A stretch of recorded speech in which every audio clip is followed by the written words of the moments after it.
What's up everybody, it's Joe here with Joseph Blake Photography, and in today's video we have a ton of new information.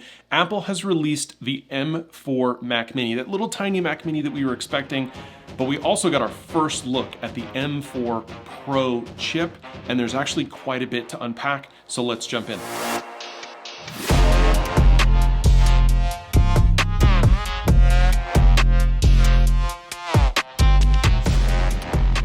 I'm Joe, I'm a landscape and portrait photographer here in Las Vegas, Nevada, and on this channel, Joseph Blake Photography, we talk about tech and news and gear and tips and tricks and how-tos and reviews, and we go out on adventures. And on this channel, we talk about everything that relates to creating content, whether it's here on YouTube, elsewhere in social media, if you're delivering to clients for pay, or if you're just making cool stuff for your friends and family, we talk about it here on this channel. So if that's the kind of thing you're into, go ahead and hit the subscribe button, and if at the end of the video, because the YouTube algorithm wants you to watch to the end, if you think that I've done a good job, I'd appreciate it if you hit the like button.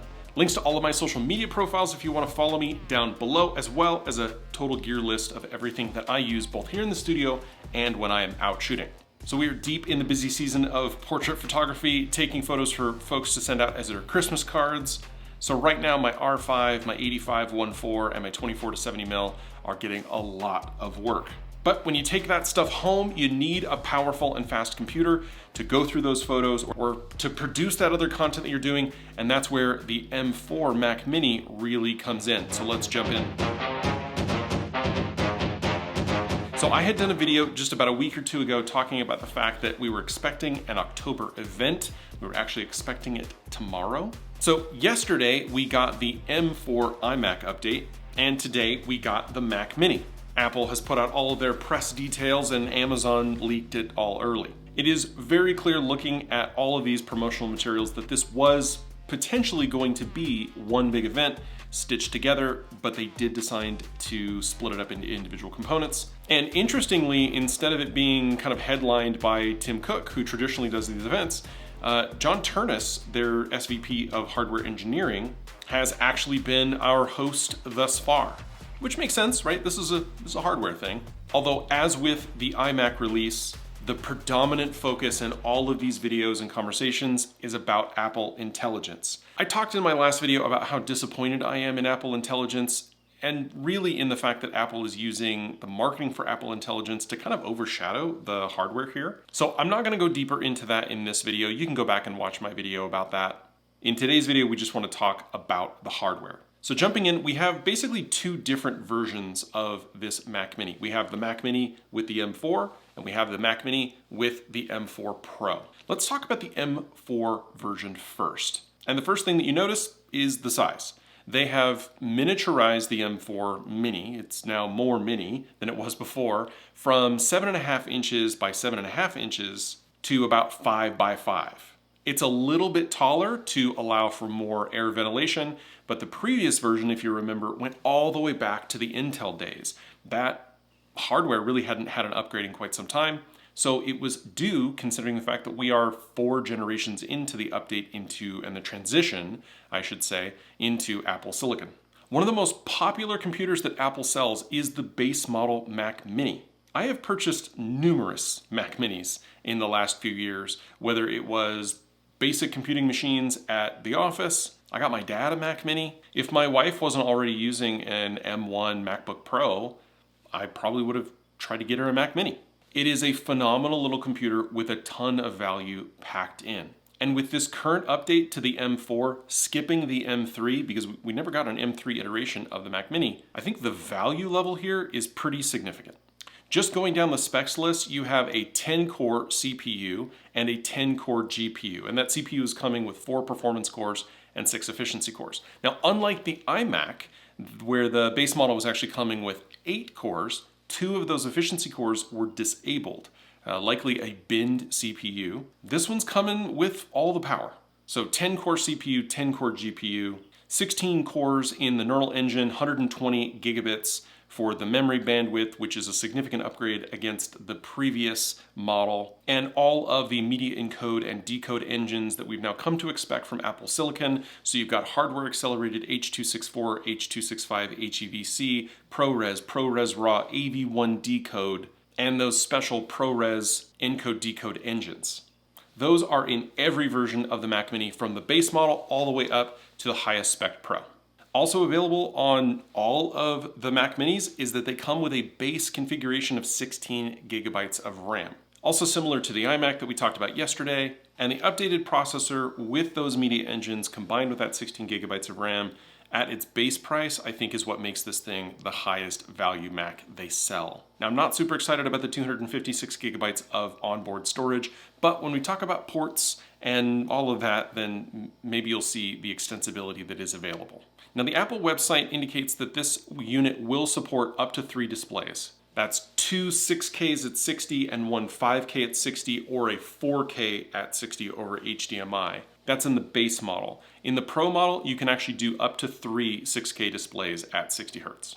And both of them will support 4K displays up to 240 Hz over HDMI. The base model supports DisplayPort 1.4 over USB-C, and the Pro model supports DisplayPort 2.1 over USB-C, which until this moment I did not know existed. So really, as you can see, every version of this Mac Mini is delivering kind of the same thing. I mean, you've got multiple monitor support, you've got up to 3 monitor support, you've got, high refresh rate screens, you've got the fast memory bandwidth, you've got the 10 cores, you've got the 16-core neural engine. Like, even at the base model, you really do get quite a bit in that package. So now let's come to the outside and actually talk about the physical design, because now it is a lot smaller, and the worry that we had was that we might be losing some ports. And we did. We lost the USB-A ports, but to be quite honest, I think we'll be okay. I do, however, want to caveat that there are still a handful of accessories that I use to this day that do require USB-A. But both models with the base M4 and the Pro chip will be getting 2 USB-C 3 10 gigabit per second ports in the front, as well as the headphone jack. And in the back, you're going to get Ethernet, power, HDMI 2.1, and 3 USB-C style ports.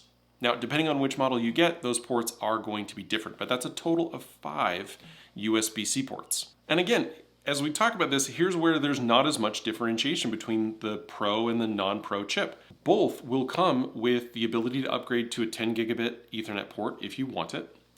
Both will support up to Thunderbolt 4 and USB 4 at 40 gigabits per second. Both support DisplayPort through all 3 of those ports. And they both come with the 3 ports. The difference is when you move to the Pro, those ports are actually upgraded from Thunderbolt 4 to Thunderbolt 5, which means that those are each capable of 120 gigabits.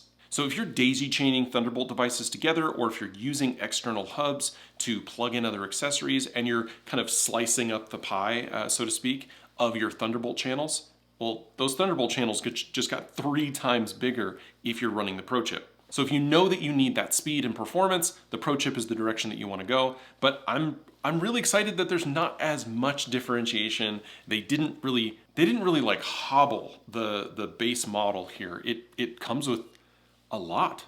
And again, both are 5 by 5 inches. Both are 2.5 inches tall. The Pro model, however, does come in at about 1/10 of a pound heavier, probably because it's got additional cooling inside. All right, now let's talk about upgradability and what you'll be able to do with this device when you go to configure it. So again, the base model is coming with the 10-core CPU and GPU, 16 gigabytes of RAM, and a 256 gigabyte SSD. That is upgradable up to 2 terabytes. The RAM is upgradable up to 32 gigabytes. So almost identical to what we saw in the iMac. Again, a little disappointed on the storage and RAM. I'm kind of bummed that they are forcing you to move into the higher end chip to get above 32 gigabytes of RAM, but all of the M4 versions are configurable at 16, 24, or 32. And while the base model comes with 256 gigabytes of memory, you can actually push that to 512, 1 terabyte, or 2 terabytes. The second and third options, or second and third tier options, come stock with 512, can be upgraded to 1 terabyte and 2 terabyte, and same with the next model up. But again, other than those kind of build to order specifics that we're seeing with those different versions of the M4 chip, basically the base model is the unit, and then you would just configure up from there. There aren't different tiers with different cores or anything like that. It's a very simple configuration strategy. So if you fully kitted out the base model, which starts at $599, which just at $599, I just have to say that if you're just starting out and you're on a budget in content creation, or you're looking for something to save you the most money and time, like what's the next thing that you should upgrade? Take a close look at the computer that you're using. If you're a photographer, times to cull photos through Lightroom edits, applying edits and masking. If you're in Photoshop and applying filters or have lots of layers in your designs, if you're in Final Cut or you're in Premiere and you're rendering big projects or applying a lot of adjustment layers and LUTs and audio, if you're in Logic, if you're doing these types of things, time is money and speed will make a difference for you. But if you're on a budget, $599, 16 gigabytes of RAM, 256 gigabytes of storage, and you can upgrade through those 3 Thunderbolt 4 ports in the back. That's a phenomenal deal. It's the best deal in computing right now, period. I don't care if you're a Windows person or a Mac person, there is no other computer that would make sense for someone on a budget at that price. You do have to buy a screen and a keyboard, but most people have that laying around. But if we fully kit it out, we go to 32 gigabytes of RAM and the 2 terabytes of storage with the 10 gigabit Ethernet, you're at $18.99. That's a little pricey, and I would recommend probably making some changes and moving up to the Pro model if that was kind of where you are price-wise, especially on the storage end, since you do have those Thunderbolt ports as an external upgrade option. So if you say, went to 32 gigabytes of RAM, maybe a terabyte of storage, you'll invest in some external storage later if you haven't already, and maybe you don't need the 10 gigabit Ethernet, you're at $13.99. That is a phenomenal deal, and that is a great computer, and that computer will do quite a bit for you. Especially if you couple it with a high quality large screen that maybe does HDR and can be calibrated with good color representation for things like photo and video editing. But for that same base price, you can actually move over to the Pro model.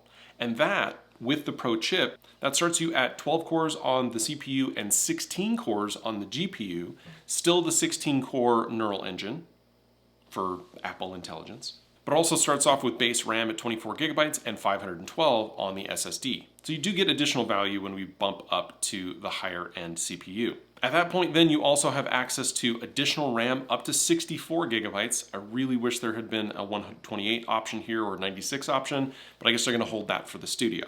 Where they're not holding back is in the storage side of things, which is where they make the money. 8 terabytes is $2,400.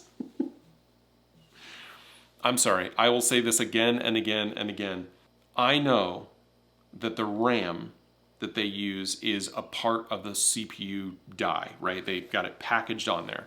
So I get that that is effectively a different SKU and makes it more expensive. I also get that they're using very fast NAND flash chips for these SSDs. But there is no reason, there is no argument, there is no excuse for them to charge $2,400 for 8 terabytes of storage. Don't do it. Don't do it.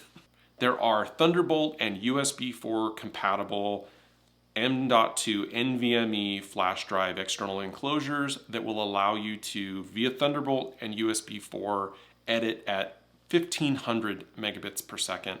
You can edit ProRes on it without any issues. And so if that's what you're doing, that's the direction that you should go. Or get an external, Thunderbolt RAID enclosure from OWC or something like that, which would probably still be cheaper than this internal upgrade. You can also upgrade from the 12-core CPU and 16-core GPU to a 14-core CPU and a 20-core GPU. But it's not just about the cores. The chip actually does have over 100% more memory bandwidth.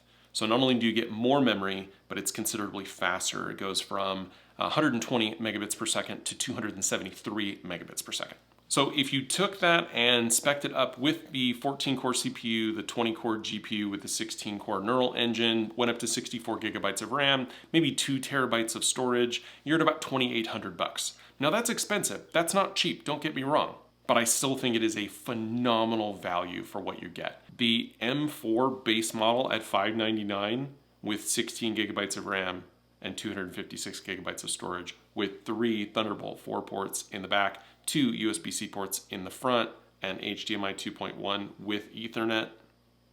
That's just amazing. That's such a good deal. That's such a good computer. I almost want one. If I didn't already have a 10-core CPU and 32 gigabytes of RAM and a terabyte of storage, I would be looking at one for sure. Now, I have seen people commenting on the internet that they put the power button on the bottom. I don't think they expect you to turn this thing off. So I don't think they think you need the power button. You can turn it off in software and then turn it on with the button. Plus the button isn't inaccessible on the bottom. Like you don't have to like turn the thing over. Like, you know, you can get under there. But I don't think they think you're gonna turn it off. I think it's just gonna sit on your desk and it's plugged into the wall and it's gonna go to sleep and then it's gonna wake up and then it's gonna go to sleep. Why would you turn it off? If you have a Mac, how often do you actually turn off your Mac? I'm curious. Tell me down in the comments. If you have a Mac, how often do you turn it off? Because all I do is I just put mine to sleep. I close the lid and that's it. Every once in a while I'll do a reboot, but other than that, I don't ever turn mine off. Like shut it down? Like shut a Mac down? Is that a thing? Let me know down in the comments. I'm really kind of curious. Now, the two of the things that they talked about in the marketing video that I thought were kind of interesting is that the way that they're using recycled materials and the way that they are incentivizing or prioritizing non-air based travel for the deliveries of this particular device, they're able to now call it their first carbon neutral Mac. And Apple has been on this road to being completely carbon neutral with all their products by 2030. And this, it sounds like, is the first one that they have achieved that. Whether that matters to you isn't the point.